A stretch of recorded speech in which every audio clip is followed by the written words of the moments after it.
Here we go, time to finally rank all of Ash's Pokemon. All 80 of them. Okay, look guys, I can't realistically rank 80 Pokemon in one video, so let's just clump all 30 Tauros together. That sounds a bit more manageable, only 51 Pokemon. Yeah, I'm only including Pokemon from the anime, not the manga, so don't expect to see Oddish or Fearow on this list. Also, this list is not simply based on who's the strongest. There are other things that matter too, strength isn't everything. But we've got a lot of Pokemon to get through, so let's get started. Here are all of Ash's Pokemon, ranked from worst to best. Beedrill. Ash had Beedrill for less than half an episode. He caught it in a bug catching contest, then afterwards gave it to Casey. I honestly don't even know if you can count this one. Raticate. Another Pokemon Ash only owned for part of an episode. He traded his Butterfree for it, then later traded back. Raticate really only served to show how Ash missed Butterfree after losing it. Primeape. The episode where Primeape started listening to Ash, he left it with a boxer, and it still hasn't returned. So what was the point? Palpitoad. Palpitoad's a Pokemon that Ash really didn't need to capture, as he already had a much better water type in Unova. Ash barely ended up using it. Torkoal. This Pokemon is really annoying. Boldore. Okay, not gonna lie, I forgot Ash owned this thing. It helped him defeat Clay, but otherwise, Boldore was completely useless. Leavanny. Yeah, Unova had a lot of forgettable Pokemon. Leavanny was cute as a Swaddle, but quickly lost its charm, and I always found its voice really annoying.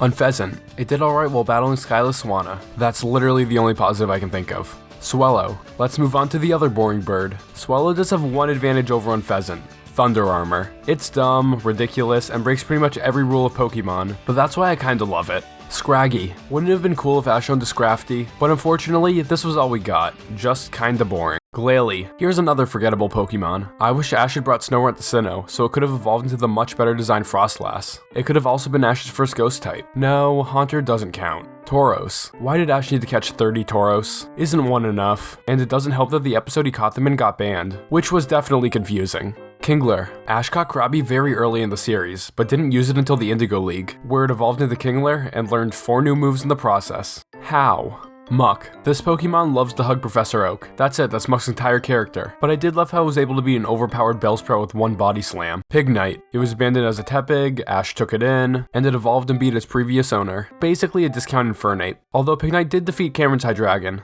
Noivern. I really don't get why Ash needed a Noivern. His Kalos team already had a Dragon type and 2 flying types. And yes, I know Goodra wasn't technically with him at that moment. Unfortunately, Noivern developed a major losing streak. It really deserved better. Torterra. Ash's Turtwig was a great fighter. Then it evolved and became bad. Then it evolved again and never won another battle. I don't think that's how evolution's supposed to work. Pidgeot. Ash released Pidgeot so it could protect a group of wild Pidgey, but it was such a loyal Pokemon and really deserved more screen time. I just hope it eventually comes back. Lapras. This Pokemon was a boat during the Orange Islands, and really not much more. Ash definitely should have battled with Lapras more often. Maybe help it learn more than 2 moves. Corphish. Definitely the comedic member of Ash's Hoenn team. I wish it would have evolved, but it's definitely still better than Kingler. Butterfree. The first Pokemon Ash ever caught. Butterfree wasn't very strong, but still a great Pokemon, and this departure definitely brought out some tears.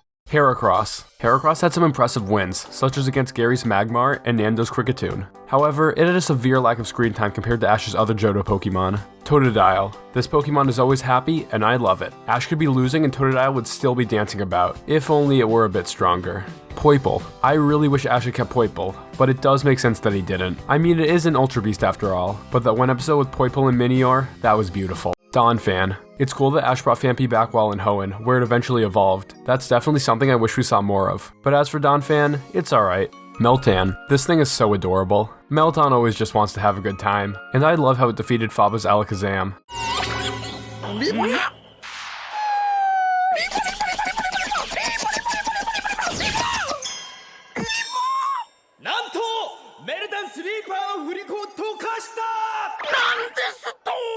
Bayleaf. It was adorable as a Chikorita, and after it evolved, it was still pretty adorable. It always just wanted a hug.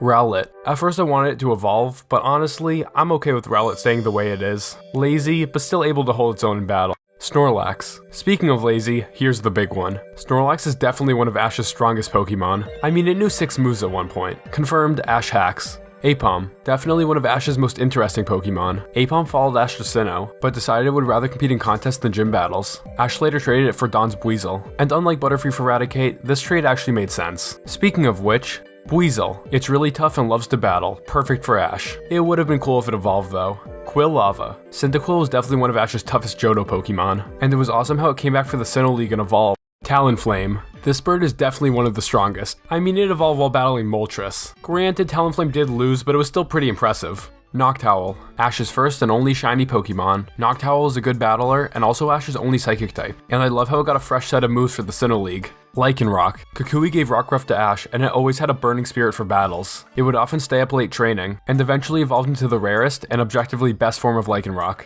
Oshawott, a water type that can't open its eyes underwater. That's actually pretty hilarious. I love just how eager Oshawott is to battle, oftentimes jumping out of its Pokeball, and its interactions with Piplup were so cute. Hawlucha, one of Ash's flashiest Pokemon. Hawlucha loves giving off a show while battling. It's also a bit of a tsundere. Gible. Ash owning a Garchomp would have been cool, but honestly, I'm more than okay with how they handled Gible. I especially love how the little comic relief character was actually able to defeat Conway's Dusknoir. Gliscor. This is how a Pokemon sent off to training should be handled. Ash left Gliscor with an Air Battle Master, and when it returned, Gliscor showed notable improvements. Unlike Primeape, Gliscor's training actually wasn't a scam. Snivy. I love Snivy's smug attitude, and how it would always get into fights with Emolga. Snivy was abandoned, but we never actually get to meet its previous trainer, which I kind of like. I especially love how it was the only Pokemon who truly understood what Tepig had gone through. Squirtle. I'd really love to see more of Squirtle in the future. It went from being a nuisance to a local hero, not to mention the fact that Squirtle was surprisingly powerful. Staraptor. We've derived at Ash's best bird. Staraptor is important as it helped Ash defeat Paul for the first time, and while it wasn't a battle, it helped show that Ash and Paul were actually more equal than they may have seemed. Not to mention, Staraptor knows close combat and it's hilarious. Crocodile. Definitely the best of what may be Ash's worst team. As a Sandile and Krokorok, it followed Ash and always wanted to battle with Pikachu. Ash eventually caught Krokorok and it evolved, becoming a complete powerhouse, even managing to take down Iris's Dragonite. Bulbasaur. Despite being far from the strongest, Bulbasaur is basically the leader of all the Pokemon at Oak's lab. Definitely wants to live up to its Pokédex number. And that scene where Bulbasaur can't bear to say goodbye to Squirtle is so heartwarming. Squirtle, Squirtle, Squirtle. Squirtle. Goodra. Ash managed to evolve his low-level Goomy into a powerful Goodra. This allowed it to bring peace to the wetlands, becoming sort of a leader, kind of like Bulbasaur. The difference, however, Goodra's power is insane. Sceptile. While Sceptile wasn't amazing in the advanced generation, the Sinnoh League more than made up for it. Sceptile defeated Tobias' Darkrai, being the only Pokemon in the entire league to do so. I hope Ash brings it back again someday. Torracat. This Pokemon wins the award for best backstory. We watch Litten struggle deeply as its father figure passes away. Ash then takes Litten in, and it later evolves into Torracat. And despite its past, Torracat is always ready for a new challenge. Charizard. This is the Pokemon Ash brings back the most, and for good reason. It took an incredibly long time for Charizard to start listening to Ash, but once it did, this Pokemon was basically unstoppable. Pikachu. I mean, it's Pikachu, what else can really be said? It's the series mascot for a reason. Greninja. Many of you probably expected Greninja at number 1, but instead it's the runner-up. Bond Phenomenon allows Greninja to go beyond its usual limits, and it's definitely Ash's strongest Pokemon. He did release it, but I can understand why this decision was made. And in my opinion, Ash's best Pokemon is Infernape. Originally abandoned by Paul, Ash took Chimchar in and raised it with care and friendship. In the end, Infernape managed to beat Paul's Electivire in what was probably the most meaningful battle of the entire series. It doesn't get much better than that.